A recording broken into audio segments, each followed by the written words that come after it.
From EWTN, the Global Catholic Network, this is EWTN News Nightly. And thank you for being with us on the Solemnity of the Sacred Heart. I'm Tara Mergener. We begin with a flurry of Supreme Court decisions today, which all came down. We'll take a look at three of the most crucial decisions from the nation's highest court as it wraps up its term. Topics ranging from birthright citizenship to age verification on porn sites and LGBTQ books in a Maryland school district, and that's where we begin. In a 6-3 decision, the court sided with parents seeking to withdraw their children from public school lessons featuring LGBTQ+ themed books. The justices said school officials in Montgomery County, Maryland, may not require children to participate in lessons that conflict with their parents' religious beliefs.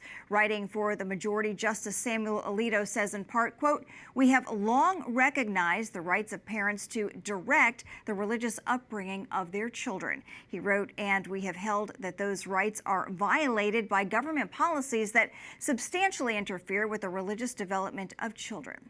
In her dissent, Justice Sonia Sotomayor starts by quoting from a 1987 opinion describing public schools as at once the symbol of our democracy and the most pervasive means for promoting our common destiny. But that idea will become a mere memory, she argues, if children must be insulated from exposure to ideas and concepts that may conflict with their parents' religious beliefs.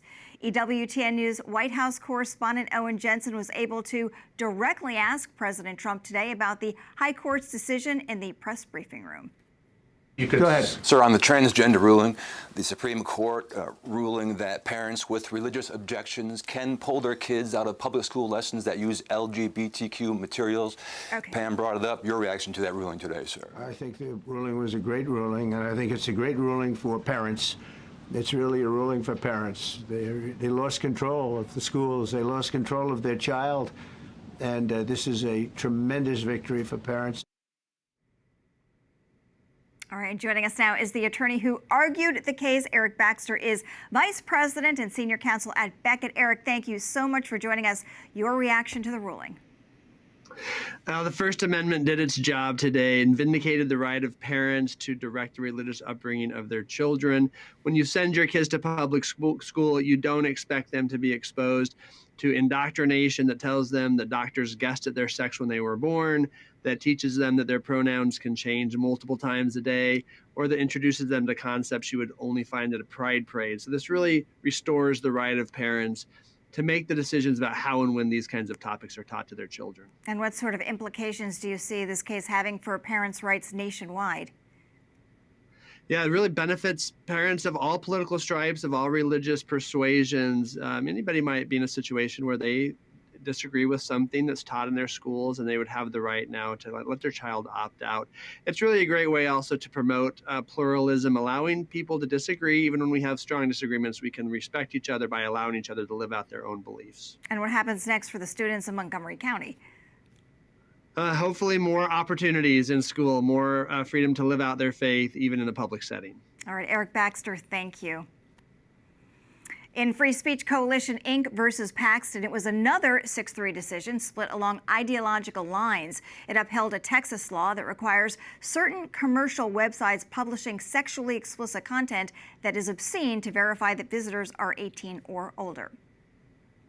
The majority ruled that the lower court applied the appropriate level of judicial review when evaluating the constitutionality of the age verification laws. It added the law survives a more heightened form of judicial scrutiny. In the majority opinion delivered by Justice Clarence Thomas, the court determined that HB 1181 was not unconstitutional under the Free Speech Clause of the First Amendment. The opinion affirmed that the power to require age verification is within a state's authority to prevent children from accessing sexually explicit content. In her dissent, Justice Elena Kagan argued that while it was a reasonable goal to protect minors online, but what if Texas could do better? What if Texas could achieve its interests without so interfering with adults' constitutionally protected rights in viewing the speech HB 1181 covers? That is the ultimate question on which the court and I disagree. And here to join us with the latest on that case is Andrea Pisciotti, Bayer legal analyst for EWTN News. Andrea, thank you so much for being here. Your reaction to this ruling from the court today? Yeah, Tara, thanks so much for having me on. This decision was Clarence Thomas at his best, right? He was really giving lower courts a guideline on the proper judicial standard for evaluating these kinds of cases. He again reinforced that states have a legitimate interest, an important government interest in protecting children from obscene images, and that these kinds of age verification requirements really only had an incidental burden on adults' free speech rights. It was great. The dissents, of course, are going to clamor that this is an interference with the First Amendment. But I think that Justice Thomas and the 5 other justices that joined him were clearly convinced that it just doesn't, and this is a first step in protecting our children from the invidious scourge of online porn. And what implications do you think this is going to have nationwide now? Yeah, Tara, there are 24 states in the country that have these age verification laws. So this is going to be able to insulate them from challenges, but be mindful that the challenges will continue to come. And this decision is going to help lower courts to be able to verify and hold up any kinds of restrictions so that children aren't exposed to these images. And obviously very important this decision is when it comes to protecting children. Absolutely. Andrea, thank you so much.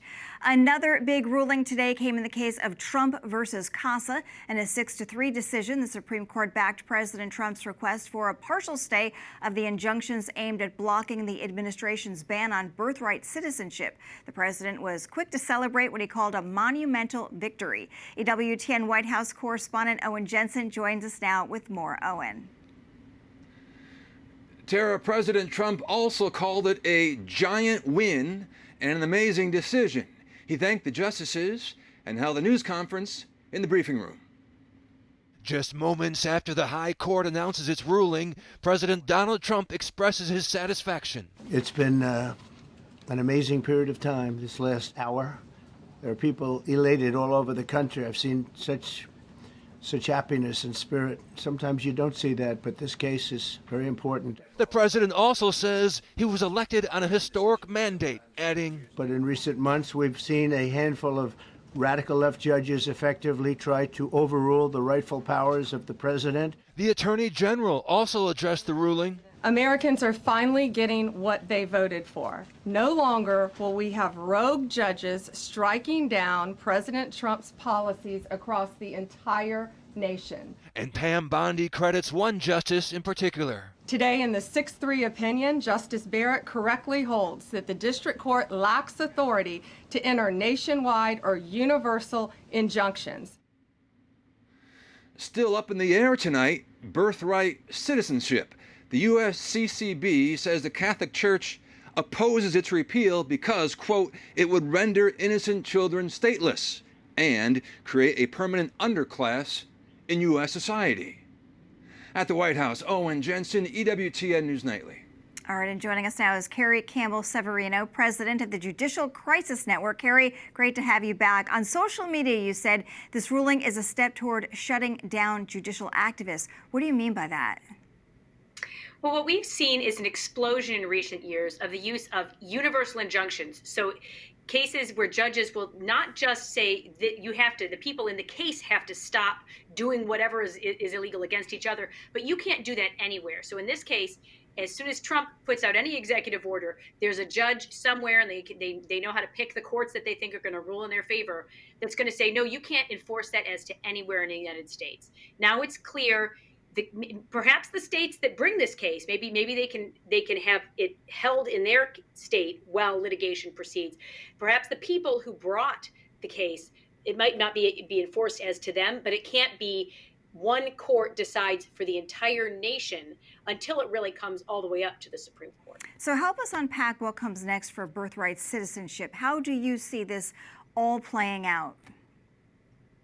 Well, I think the first step here is that there are a lot of, this case and many others, there are a lot of universal injunctions that are going to have to be removed by the courts, which is going to allow many of President Trump's executive orders and other actions to go forward. With respect to birthright citizenship, the case is going to continue. It will just have to continue, again, perhaps with respect to the states that have sued in this case, or in the individuals. He might not be able to enforce his order against them, but elsewhere in the country, the order will go into effect. The decision does say, however, that there's going to be a 30-day window before that happens, and the court proceedings will continue in that process. So it's also possible we'll have further court decrees on this topic before that 30 days is up.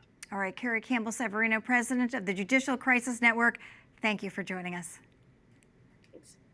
All right, the U.S. and China reach a deal on rare earth minerals. The accord will make it easier for American firms to obtain magnets and other minerals critical to microchip production. Beijing says the exports are in return for the cancellation of certain measures. Rare earth minerals are essential for electronics, fighter jets, and more. The International Energy Agency says China controls about 90% of rare earth processing.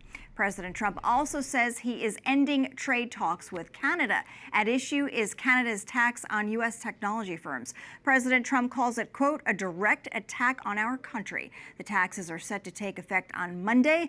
They will also apply retroactively, meaning at the end of the month, U.S. companies are set to owe Canada $2 billion.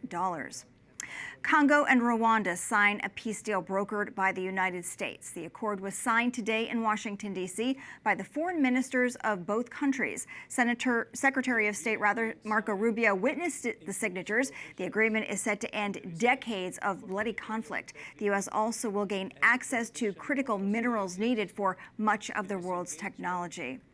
And we have a lot more still to come on EWTN News Nightly, including damage report. Lawmakers want to know just how effective the U.S. strikes on Iran were. We're going to speak to an expert. And it was a jubilee unlike any other. We speak to a new priest who was ordained by the Pope himself.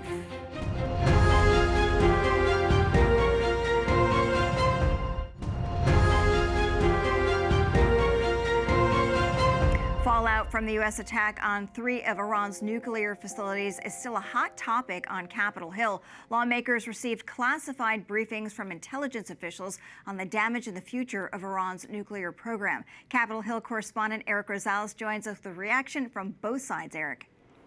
Well, good evening, Terry. Yes, lawmakers came away from these briefings with very different impressions of the strike.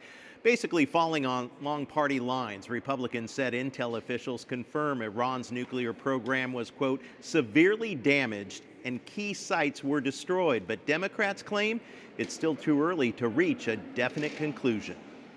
President Trump said that the nuclear stockpile was completely and totally obliterated. I did not receive an adequate answer to that question. We have struck a major blow alongside our friends in Israel against Iran's nuclear program that is going to make America safer, our friends in the region safer, and protect the world from the risk of an Iranian nuclear weapon. But others contend it's too early to draw any conclusions. Anybody who says we know with certainty is making it up because we have no final battle damage assessment. Democrats also stress the need for diplomacy as the only option to end Iran's nuclear ambitions. The only path forward is diplomacy, and I just have not heard a realistic path from this administration about diplomacy. Of course, all of us would love a diplomatic agreement. Senator Lindsey Graham countered, not when you're dealing with a terrorist nation. He just said he wouldn't have done it. You know, I like Senator Murphy, but that's absurd.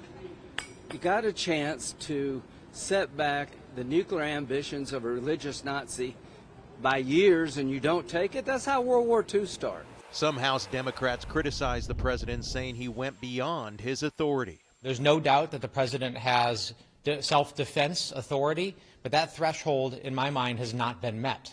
Right? There has to be an imminent risk against U.S. persons and U.S. facilities in order for the president to do this without congressional authorization. After the briefing, House Speaker Mike Johnson says Iran must make the next move. We now need Iran to engage with us in direct, good faith talks, negotiations, not through third parties, not through other countries. They need to sit down at the table with us and ensure that this peace is truly lasting. Lawmakers were also asked about the leak of classified damning information from an assessment report. Lawmakers on both sides of the aisle agree that leaks like this should never take place and those involved should face punishment. At the Capitol, Eric Rosales, EWTN News Nightly. Eric, thank you. Joining us now is David Albright, the president of the Institute for Science and International Security and a former nuclear weapons inspector. David, thanks for being here. Aside from party lines, why do lawmakers have such differing interpretations of the briefings on the damage to Iran's nuclear facilities? Yeah, it's political for sure, because they're getting the same information. And of course, President Trump has staked out a very kind of rhetorically extreme position, but I think there's a common agreement that the nuclear, let's say, the uranium enrichment infrastructure was essentially destroyed, and that's the infrastructure that would allow Iran to make more centrifuges or to operate them, and so I think that's agreed upon. The process to make nuclear weapons themselves was certainly damaged. Everyone can see it. Up to 14 nuclear scientists who were leaders in that kind of nuclear weaponization program were killed by Israel. And it's damaged many facilities, or actually destroyed many facilities associated with making the nuclear weapon itself. Where I think the parties are really fighting is over this question of residual stocks of enriched uranium, particularly stocks of highly enriched uranium, the 60% material. And some think, it was in Fordow chambers collapsed. You can never get it again. Others think, no, it's been hidden away. So I think what the fight is over is these stocks of enriched uranium, and then some unknown number of centrifuges that Iran made but didn't put in Fordow or Natanz, and where are they? And so I think, and some emphasis. So the emphasis is just placed differently, and some worry that yes, Iran will never build up a centrifuge program like it had before the attack for years to come, but it could break out with the enriched uranium at some point of its choosing, maybe not in the immediate future, but a year from now, 2 years, and make weapon-grade uranium sufficient for a bomb, and reconstitute or refashion its nuclear weaponization program and succeed in getting something. So I think where hopefully there's convergence, is that the negotiations coming up with Iran should be tough, and it's about ending their enrichment program. And in that process, we need to know where are the stocks, how much does Iran have. If it claims they're in Fordow, then there has to be a mechanism to verify that. And so I think where I think we need to come together is on these upcoming negotiations to demand a good outcome. And if Iran doesn't agree, then after all, it's a ceasefire. Yeah, and your Institute, David, for Science and International Security has obtained several high-resolution photos of the damage done. Let's take a quick look at a couple of these. These two images show the Fordow nuclear enrichment site with a map of the facility overlaid. So quickly, what can you tell us about the damage done specifically here? Well, and we've done this assessment that you can't just take a bunker buster and have it go through 200 feet of mountain. So they were looking for vulnerabilities, and we felt that the ventilation system was a vulnerability, and that turned out to be correct. I mean, we didn't fully understand the ventilation system, but we understood there was definitely one major system, and then we thought there was another vulnerability that turned out to be another ventilation duct. And so what you have is the ability of these bunker busters, and there are multiple on each shaft, ventilation shaft, just can break through, and they're essentially going through air.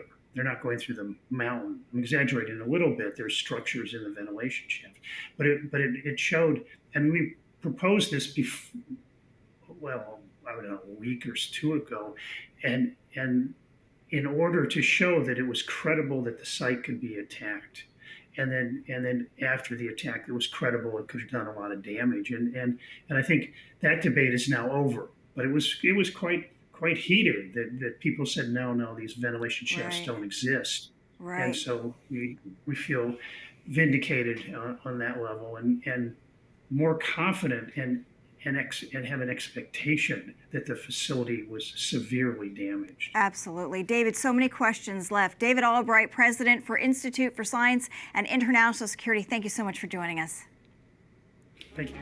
Up next on EWTN News Nightly, uplifting messages, what Pope Leo said to seminarians and priests in a series of events this week in Rome. Plus, one diocese in the United States nearly sets a record with its ordination class.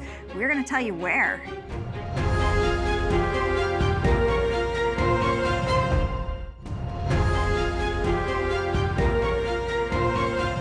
Got good news from the Catholic Diocese of Arlington, Virginia. It recently ordained the second largest class of new priests in its 50-year history.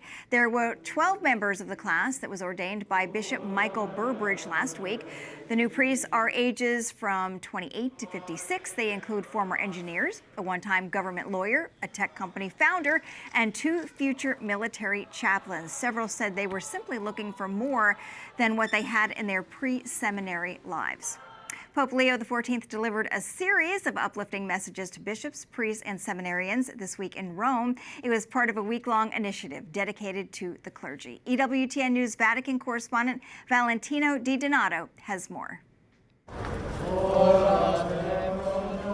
This week, more than 6,000 seminarians, bishops, and priests from 5 continents have come to Rome for 5 days of events to celebrate their jubilee during the Holy Year.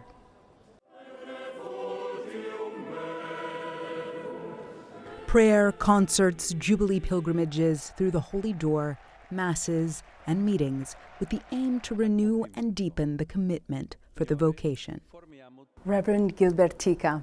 EWTN News sat down with Reverend Gilbertica, a seminarian from Ghana, preparing for his ordination with Pope Leo XIV, a culmination of his calling that began when he was a boy. I am actually living an emotional moment, so it's difficult, but I'm happy. I'm happy. I have a lot of emotions, and it's something wonderful to think of being ordained by the Pope Leo. I think it's a special gift God is giving me and the other brothers who are also going to be ordained.